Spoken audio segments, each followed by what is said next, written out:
छौरी जुठाई देलकौ थारिया त कौन छौरा गे छौरी जुठाई देलकौ Tharia.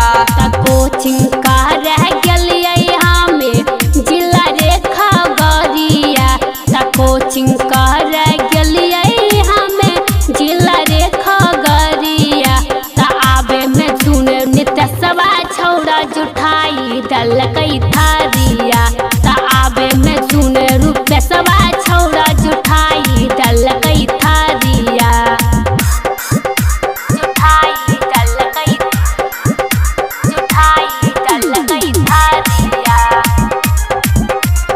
Singing by Ramesh Raj.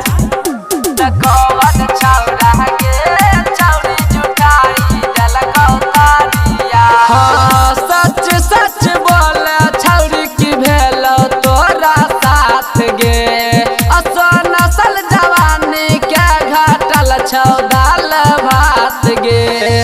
हमरा नहीं पता रहा ऐसन होते हमारा साथ रे दू तीन गो छौरा मिलके कर दलकै सब बात रे। यही से गंदा बुझाबै छौ छौरी तोहरा सूट करिया यही से गंदा बुझाबै छौ छौरी तोहरा सूट करिया त कौन छौरा गे छौरी जुठाई देलकौ थारिया त कौन छौरा गे छौरी जुठाई देलकौ थारिया।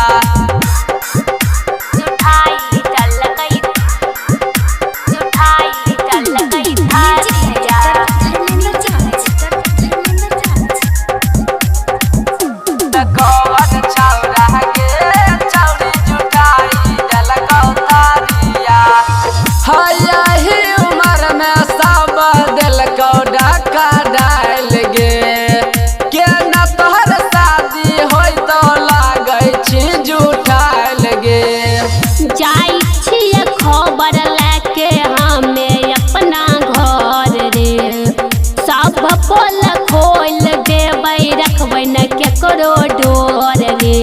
राइटर रूप सवार हो कि छौरा राह हे गए हरिया गायक रमेश सवार हो कि छौरा राह हे गए हरिया त कौन छौरा गे छौरी जुठाई देलकौ थारिया त कौन छौरा